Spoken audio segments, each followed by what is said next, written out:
일본어 배우기 쉽다고 했는데 막상 시작해보니 공부하기 막막하다고 생각해본 적 없으신가요? 걱정하지 마세요. 일본어는 정말 쉬운 언어예요. 단, 제대로만 공부하면요. 오늘은 딱 10분 동안 자기소개 필수 문장을 가지고 기본 일본어 문법을 알려드릴게요. 외대 일본어 전공자가 누구보다 친절하고 확실하게 여러분이 일본어 마스터할 수 있게 도와드리겠습니다. 그럼 바로 시작합니다. 먼저 자기소개 문장 보실게요. 하지메마시테, 私は 마루마루 데스. 료코가 스키 데스. 니혼고勉強しています. 요로시쿠 오네가이시마스. 이 5문장이 10분 후에는 여러분 것이 될 거예요. 네, 우선 첫 번째 문장 하지메마시테는 처음 뵙겠습니다 라는 의미예요. 인사말은 상황에 맞게 표현을 익혀주시면 되는데요. 자기소개에서 첫 시작은 하지메마시테로 시작되니 외워두시면 좋겠죠? 다음으로 두 번째 문장 와타시와 마루마루 데스는 저는 땡땡입니다 라는 뜻이에요. 땡땡에는 이름을 넣어주시거나 학생이라든지 직업을 넣어주시면 됩니다. 예를 들어 한국인입니다 를 일본어로 표현하면 간코쿠진 데스가 됩니다. 기본적으로 일본어 문장을 만들기 위해서는 일본어 어순을 알아야 하는데요. 일본어 어순은 한국어와 동일하기 때문에 따로 공부할 게 없습니다. 일본어 문장 구조는 크게 문장의 주인공인 주어와 상태, 행위에 해당되는 서술어로 이루어져요. 여기에 한국어처럼 문장 성분에 따라서 와, 가, 오, 대, 니 같은 일본어 조사가 붙게 됩니다. 주요 조사만 요약해서 보면 와는 주제어를 나타내는 조사입니다. 한국어 은는에 해당되고요. 가는 주어를 나타내는 조사입니다. 이 가에 해당되고요. 오는 목적어를 나타내는 조사예요. 을로 해석을 해주시면 되고요. 노는 소유격을 나타내는 조사입니다. 의에 해당되고요. 니는 장소, 시간을 나타내는 조사예요. 에로 해석을 해주시면 되고요. 대는 장소, 수단, 도구를 나타내는 조사입니다. 에서, 로로 해석을 해주시면 됩니다.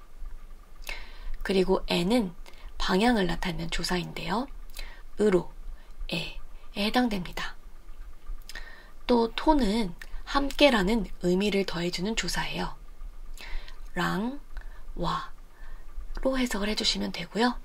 모는 비슷하다는 의미를 더해주는 조사로서 뭐뭐도에 해당이 됩니다. 그리고 중요한 건 일본어도 한국어처럼 반말과 존댓말이 있는데요. 처음 공부하실 땐 무조건 존댓말부터 학습하시는 걸 권장해드려요. 왜냐하면 실제로 일본 여행을 갔을 때도 존댓말로 얘기를 할 거고 일본어 시험을 준비해도 문장이 대부분 존댓말 형태로 되어 있어요. 일본어는 문장 끝이 데스나 맞으면 존댓말입니다. 명사나 형용사는 끝에 데스를 붙여주고요. 동사의 경우는 마스를 붙여주면 됩니다. 간단하죠? 다음으로 세 번째 문장을 볼게요. 료코가 스키 데스는 여행을 좋아합니다 라는 의미예요. 이때 스키 데스는 좋아합니다 라는 뜻의 일본어 나 형용사인데요. 나 형용사는 문장에서 서술어가 되면 나 형용사에다가 데스를 붙여서 사용합니다. 그리고 나 형용사가 명사를 수식하면 뭐뭐나 플러스 명사로 사용을 해주시면 돼요. 예를 들어 간단한 문제를 일본어로 하면 칸탄나 몬다이가 되는데요. 이때 칸탄다라는 나 형용사가 칸탄나의 형태로 몬다이라는 문제를 꾸며주고 있는 것을 알 수 있습니다. 덧붙여서 일본어에는 형용사가 이 형용사, 나 형용사 이렇게 두 가지 종류가 있습니다. 이 형용사는 나 형용사보다 더 쉬워요.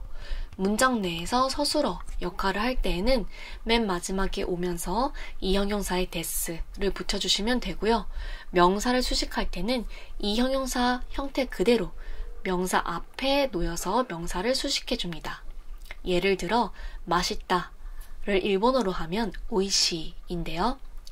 코노 케이키 오이시 데스 하면 이 케이크는 맛있습니다가 되고 오이시 케이키 하면 맛있는 케이크가 되는 거예요.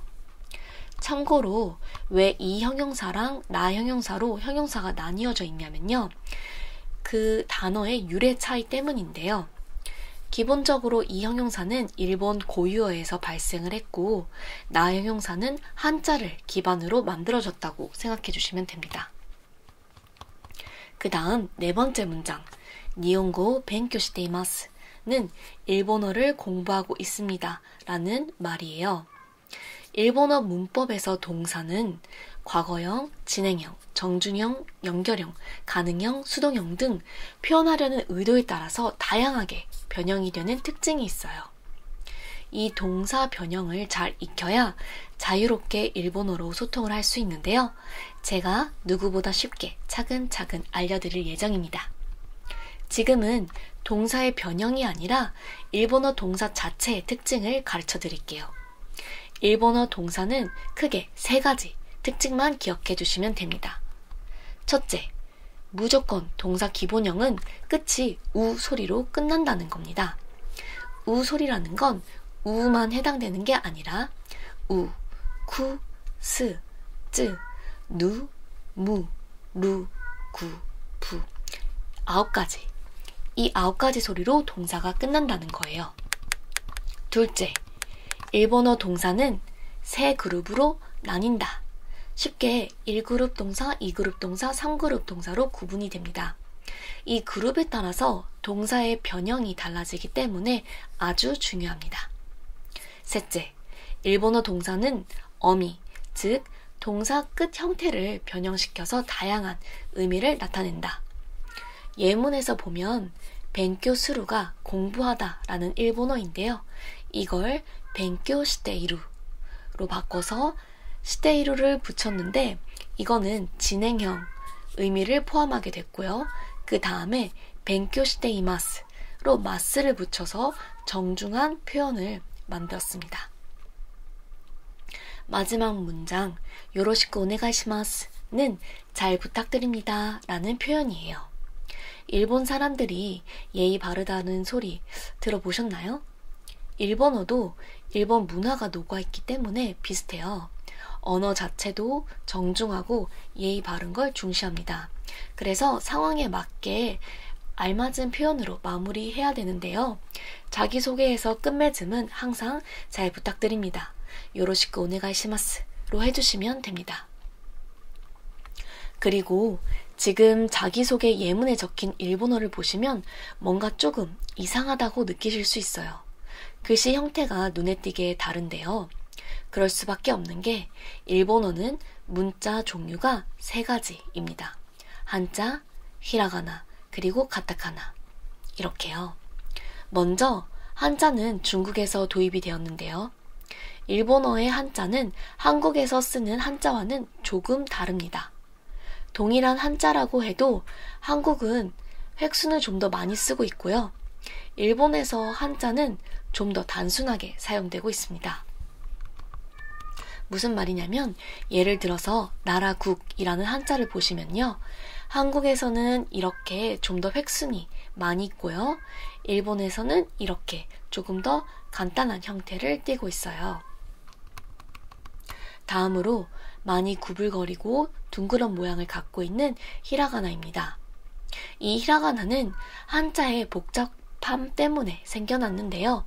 처음에는 일본 여성들 사이에서 사용되다가 점차 널리 퍼지면서 모든 사람들이 일반적으로 쓰는 문자로 자리 잡게 되었습니다. 그리고 직선으로 딱 각 잡힌 가타카나는 한자의 일부 형태를 따서 만들어졌는데요. 대개 외래어를 표현할 때 사용합니다. 참고로 일본어 한자는 일본 정부가 2010년에 상용 한자라고 해서 2136자를 일상생활에서 사용하는 한자라고 발표를 했어요. 그런데 그러면 그 많은 한자를 다 알아야 되나요? 라고 걱정하실 수도 있는데 간단한 소통에는 약 600자 정도만 아시면 되고요. 보다 폭넓게 일본어를 이해하고 싶으시다면 약 1000자를 익히시면 됩니다. 그리고 한자는 억지로 외운다기보다는 단어나 표현 속에서 자연스럽게 알아가는 걸 추천해드려요. 그런데 일본어 공부하시는 분들 중에 어차피 회화만 하고 싶은데 굳이 한자 공부 안 해도 되지 않나요? 라고 하시는 경우가 종종 있어요. 하지만 표면적인 소통이 아니라 근본적이고 깊이 있는 일본어 본질에 접근하기 위해서는 한자 학습 필수입니다. 우선순위에 따라서 말하기에 좀 더 비중을 둘 수는 있겠지만 아예 한자 까먹는 공부하시는 건 비추예요. 자, 그러면 오늘 배운 자기소개를 한번 다시 보겠습니다. 하지메마시테. 私は〇〇です。旅行が好きです。日本語を勉強しています。よろしくお願いします。 어떠신가요? 문장이 처음보다 한결 편안하지 않으신가요? 배운 문법을 정리해보면 하나, 일본어 문자는 히라가나, 가타카나, 한자 이렇게 3가지. 둘, 정중한 표현은 명사와 형용사는 데스를 붙여주고 동사에는 마스를 붙여주기. 셋, 일본어 문장 구조는 한국어와 동일. 주어, 서술어 순이면서 조사는 문장 성분에 따라 알맞게 붙여주기. 넷, 일본어 형용사는 이 형용사, 나 형용사 2종류. 마지막 5, 일본어 동사는 3그룹으로 구분되며 동사 끝을 변형시켜 다양한 의미를 나타내기. 네, 저는 전공이 일본어지만 솔직히 전과도 고려해봤을 정도로 일본어 때문에 많이 어려워했어요. 그래도 끝까지 포기하지 않고 수많은 비용과 시간을 들여서 일본어를 잘하게 된 케이스예요. 이 채널에서 제가 습득한 진짜 도움되는 일본어에 대한 여러 정보들 아낌없이 싹 방출할 예정이고요. 더불어서 직장을 다니면서 SQLD, ADSP 등 다양한 자격증을 딴 노하우들도 모조리 알려드릴 테니까요. 놓치시지 않도록 바로 구독 눌러주시면 좋을 것 같아요. 끝까지 시청해주셔서 감사합니다. 행복한 하루 되세요.